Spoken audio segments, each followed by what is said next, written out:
بسم اللہ الرحمن الرحیم اللہم صلی علی محمد وآلہ وعطرتہ بعدد کل معلوم لک۔ اعتکاف کی ابتدا کس وقت سے ہوتی ہے؟ اس بارے میں ائمہ اربعہ کا مذہب ہے کہ سنت مؤکدہ اعتکاف کا آغاز اور ابتدا اور اس کا وقت 20ویں روزے کو عصر کی نماز کے بعد اور غروب شمس سے پہلے ہے۔ جو شخص 20ویں روزے کو غروب شمس سے پہلے مسجد میں آ کر عبادت کی نیت سے اعتکاف کرنے کی غرض سے ٹھہر جائے، اس کا سنت مؤکدہ اعتکاف شروع ہو جائے گا۔ اعتکاف کا رکن اعظم کیا ہے؟ اعتکاف کا رکن اعظم ہے کہ دوران اعتکاف مسجد کی حدود کے اندر رہنا۔ کیوں کہ اعتکاف کا شرعی معنی ہی یہ ہے کہ عبادت کی نیت سے مسجد کے اندر ٹھہرنا۔ اب مسجد کے اندر ٹھہرنا اعتکاف ہے تو مسجد کی حدود سے باہر جانا اعتکاف نہیں ہوگا۔ تو دوران اعتکاف معتکف مسجد کی حدود کے اندر ٹھہرے، مسجد کی حدود کے اندر رہے، سوائے حاجت شرعی کے اپنی ضروری حاجت کے علاوہ وہ مسجد کی حدود سے باہر نہ جائے۔ وہ حاجت کیا ہے؟ پیشاب اور پخانے کے لیے مسجد کی حدود سے باہر جا سکتا ہے۔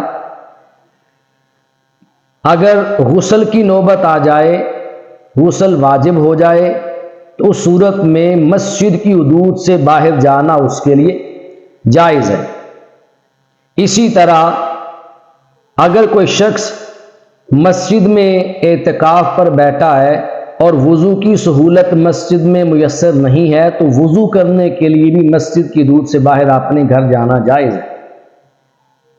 اگر معتکف کو کھانے پینے کی اشیاء، سحری اور افطاری کا سامان لا کر دینے والا کوئی بھی موجود نہیں ہے تو اس صورت میں معتکف کا مسجد کی حدود سے باہر جانا اور اپنے کھانے پینے کی سحری اور افطاری کی اشیاء خرید کر لانا یہ جائز ہے، اور جاتے اور آتے راستے میں نہ کسی کے پاس ٹھہرے نہ کسی کے پاس کھڑا ہو کر کلام کرے، جائے اور اپنی ضروری اشیاء لے کر مسجد میں اپنی اعتکاف گاہ پہ واپس آ جائے، اس کے لیے جائز ہے۔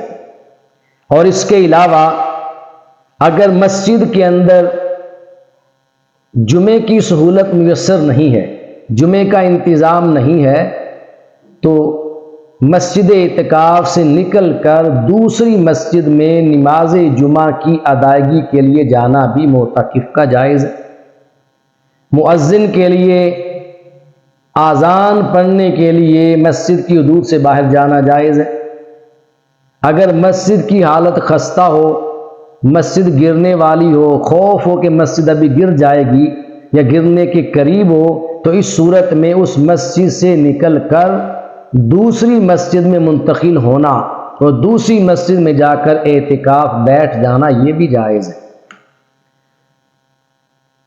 کیا گرمی کے اندر جب معتکف مسجد میں اعتکاف کرے اور حالت اعتکاف میں گرمی کی شدت کی وجہ سے اس کا بدن پسینے سے شرابور ہو اور گرمی کی شدت کی وجہ سے برا حال ہو، تو کیا معتکف اس صورت میں اپنی بدن کو ٹھنڈک اور راحت پہنچانے کے لیے غسل کر سکتا ہے؟ کیا معتکف کا غسل کرنا جائز ہے؟ تو اس بارے میں علامہ غلام رسول سعیدی رحمۃ اللہ تعالی علیہ، صاحب شرح صحیح مسلم، شارح صحیح مسلم اور صاحب تبیان القرآن، آپ نے شرح صحیح مسلم کے اندر یہ مسئلہ درج فرمایا ہے کہ حالت اعتکاف میں اگر انسان گرمی کی شدت سے شرابور ہو تو اس کے لیے غسل کرنا جائز نہیں۔ یہ مسئلہ اسی طرح ہے جیسے کوئی روزہ دار کہے کہ گرمی کی شدت کی وجہ سے نڈھال ہوں، پیاس کی وجہ سے ہونٹ خشک ہو گئے ہیں، سخت پیاس لگی ہے، تو کیا میں 2-4 گھونٹ پانی کے پی کر اپنے حلق کو تر کر سکتا ہوں؟ کیا تھوڑا سا پانی پی کے میں پیاس کی شدت مٹا سکتا ہوں؟ تو جیسے حالت روزہ میں روزہ دار کے لیے تھوڑا سا پانی پینا جائز نہیں ہے، ایسے ہی حالت اعتکاف میں معتکف کے لیے بدن کو ٹھنڈک پہنچانے کے لیے غسل کرنا بھی جائز نہیں ہے۔ کیوں کہ غسل کرنے کے لیے معتکف کو مسجد کی حدود سے باہر آنا ہوگا۔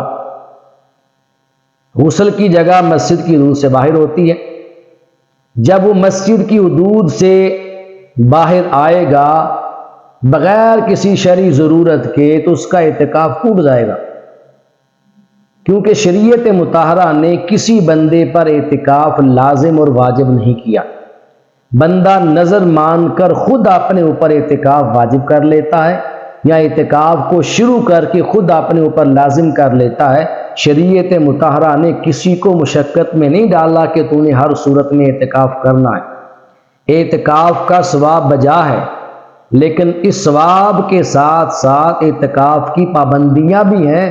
کما حق و اعتکاف کا ثواب اسی کو ملے گا جو اعتکاف کی پابندیاں نبھائے گا۔ ہم اکثر یہ حدیث پاک سن کے جذبات میں آ جاتے ہیں کہ امام حسن مجتبی رضی اللہ تعالیٰ عنہ نے فرمایا، آقا دو جہاں صلی اللہ علیہ وسلم نے فرمایا کہ جس شخص نے رمضان المبارک کے آخری عشرے کا سنت موقدہ اعتکاف کیا گویا کہ اس بندے نے 2 حج کیے اور 2 عمرے کی۔ جب یہ فضیلت سنتے ہیں تو ہم اعتکاف کرنے کے لیے تیار ہو جاتے ہیں۔ آگے اعتکاف کی پابندیاں کیا ہیں، اعتکاف کی شرائط کیا ہیں، اعتکاف میں مسجد کی حدود کیا ہے، اعتکاف میں کیا جائز اور کیا ناجائز ہے، یہ سارے مسائل ہم ایک طرف رکھتے ہیں، یہ کسی سے پوچھتے نہیں ہیں۔ اگر کوئی مسئلہ درپیش آ جائے تو پھر ہم مسجد کے امام سے، خطیب سے، کسی عالم سے پوچھتے ہیں، لیکن عمل پھر بھی بہت کم کیا جاتا ہے۔ رب کائنات اس عظیم عبادت کو ہمیں صحیح معنوں میں اپنی اور اپنے محبوب کی رضا کی خاطر نبھانے کی توفیق نصیب فرمائے۔ وما علیہ الا البلاغ۔